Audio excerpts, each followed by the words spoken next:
Programa 5. El proyecto de los conquistadores. En este programa identificarás las características distintivas del proyecto de los conquistadores durante las primeras décadas de Nueva España.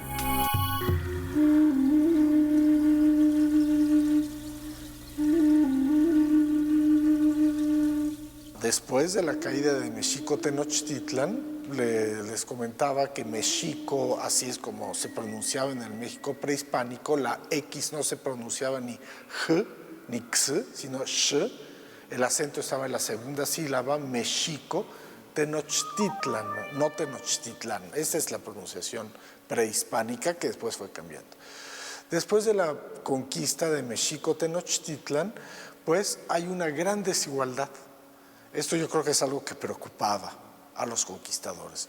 Preocupaba a cada uno de los conquistadores, sobre todo los que habían obtenido menos, preocupaba a Hernán Cortés la posibilidad de una rebelión de los propios conquistadores.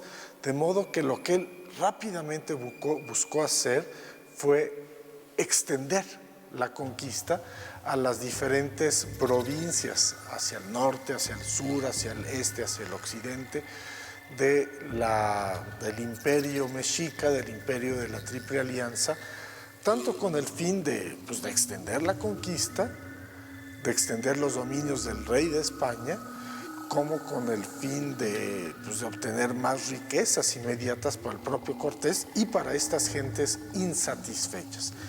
Así, de manera extraordinariamente rápida, se conquistó un territorio inmenso, un territorio mucho más grande aún que el territorio de España, que es el territorio de los señoríos sometidos a la Triple Alianza y, por cierto, también de los señoríos no sometidos, independientes y aún enemigos de la Triple Alianza que de manera natural se sometieron. No fue necesario guerrear muchas veces, como tú sabes, los españoles llegaron con aliados muy importantes indígenas, pero con otros aliados que muchas veces no se considera de manera suficiente. Las enfermedades infecciosas, viruela, sarampión, que traían los españoles y contra las cuales los habitantes originarios de México y de toda América no tenían defensas inmunológicas, de tal manera que esto fue una matazón tremenda, no solo entre los mexicas, también entre los indios. Derrotados los mexicas, Hernán Cortés se abocó a la organización de los territorios conquistados. Decidió construir la nueva capital española sobre las ruinas de México Tenochtitlan. Para realizar el trazo de la ciudad, Cortés empleó al soldado Alonso García Bravo, quien tenía conocimientos de topografía. Todas las ciudades que fueron planeadas durante este tiempo, como Puebla, Oaxaca y la Ciudad de México, seguían un modelo que imitaba a las ciudades europeas. Tenían una plaza central donde se encontraban los principales edificios de gobierno y de culto. A partir de esta plaza se trazaban dos ejes, uno de norte a sur y otro de oriente a poniente. Así, las calles formaban una cuadrícula. De tal modo que, después de la conquista, los españoles sencillamente se repartieron los diferentes señoríos, reinos o altépetl que existían en Mesoamérica, se los repartieron entre los diferentes conquistadores en este sistema llamado de la encomienda. Y como acabo de mencionar, no era el encomendero el encargado de darles directamente latigazos a los indios para ponerlos a trabajar. Sencillamente el encomendero llegaba a un acuerdo con el tlatoani o gobernador de cada uno de estos señoríos, de cuál iba a ser el tributo que iba a percibir de cada uno de estos señoríos. Tributo en oro, en plata, tributo en productos agrícolas, en ropa, tributo en trabajo, tributo también hasta en esclavos o supuestamente esclavos indígenas, pero esto se arreglaba, era un arreglo directo entre el encomendero y los señores indígenas, algunos de los cuales pues sí fueron reemplazados o asesinados durante la conquista, pero aquellos que se sometieron de manera pacífica, allí quedaron en su lugar. Y aún en los casos en que los señores indígenas fueron asesinados o murieron durante la guerra de conquista o murieron por las epidemias, fueron reemplazados por sus hermanos, por sus hijos, por otros señores indígenas pertenecientes a los linajes gobernantes, pertenecientes a la nobleza indígena que fue respetada por los españoles. Ahora bien, insisto, esta no fue una política deliberada, maquiavélica de los españoles. Este fue para ellos una manera normal de proceder y de esta manera se habla de dominio indirecto, porque los españoles dominaban y explotaban a los campesinos indígenas a través de sus propias autoridades indígenas que siguieron en sus puestos. Hernán Cortés respetó la estructura administrativa que tenían los pueblos indígenas en el tributo. El encomendero era el encargado de administrar los tributos de diferentes pueblos indígenas. Los caciques, por su parte, los recolectaban directamente de los pueblos y mantenían la paz en sus comunidades. Generalmente eran indígenas de linaje noble. También gozaban de los privilegios que los colocaban por encima de los demás indígenas, pues conservaron la exención de impuestos, la autoridad y la jurisdicción de sus pueblos. Igualmente, apoyaban a los doctrineros, facilitando su labor en el proceso de evangelización. Tanto la sociedad española como la sociedad indígena eran sociedades tributarias. ¿Qué quiere decir esto? Sociedades donde los campesinos comunes, por tener derecho de trabajar sus propias tierras y subsistir, le pagaban un tributo a sus señores llamados señores feudales. Ambas sociedades eran sociedades tributarias y esto pues realmente fue un hecho que facilitó en cierta medida la conquista. El sistema como tal no fue alterado.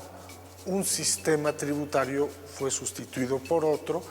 Los indios, al menos eso pensaron en un primer momento, en lugar de seguir tributando a sus propios señores y a Moctezuma, ahora le iban a seguir tributando a sus propios señores y a Carlos V.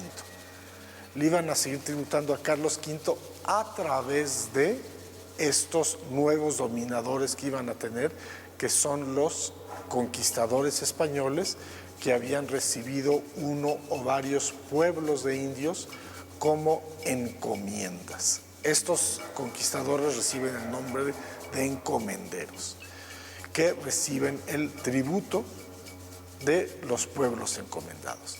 Por lo que vengo diciendo, pues queda claro que estos encomenderos no recibían indios a lo loco. No es que recibieran 10 indios, 100 indios, 1000 indios, no. Lo que recibían era un señorío indígena como tal. Recibían un señorío, reino o altépetl, que en español recibía el nombre de pueblo. Este pueblo ya estaba acostumbrado, ya tenía su propio sistema tributario, que en un primer momento los indígenas podían pensar que el sistema no iba a cambiar mucho. Fue cambiando, efectivamente, poco a poco. Había productos que no les interesaban mucho a los españoles, que no podían vender con facilidad. Lo que más les interesaba en lo inmediato era el oro, la plata, productos agrícolas para vivir ellos mismos, para comer, ropa. Para los españoles, la conquista espiritual fue igual de relevante que la militar. Desde el principio, los conquistadores destruyeron las estatuas de los dioses y templos. Además, quemaron los códices que encontraron porque los consideraban paganos, pretendiendo así borrar la historia y la visión religiosa de los indígenas. Un elemento importante para el proceso de evangelización fue la educación sistemática de los niños indígenas hijos de nobles. En 1524, Cortés mandó al Colegio de San Francisco a todos los hijos de los nobles que vivían a 20 leguas, es decir, 83.8 kilómetros a la redonda de la Ciudad de México. En los atrios de los conventos no solamente les enseñaban muchos elementos de la religión católica, sino también a tocar instrumentos religiosos católicos, a seguir practicando sus artes y artesanías, o sea, pinturas, esculturas, arte plumaria, pero con temática católica. También les fueron enseñando a diferentes oficios de los españoles, y a la crianza de huertas y de animales que habían traído los españoles.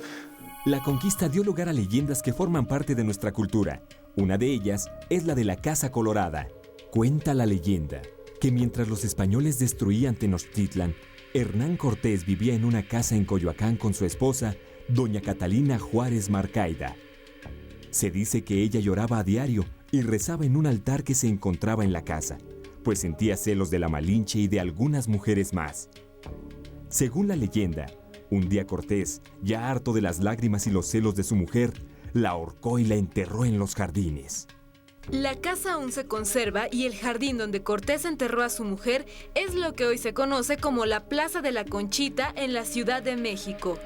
Se cuenta que algunas personas han visto al fantasma de doña Catalina deambulando por el jardín de la Conchita. ¿Qué otras leyendas conoces?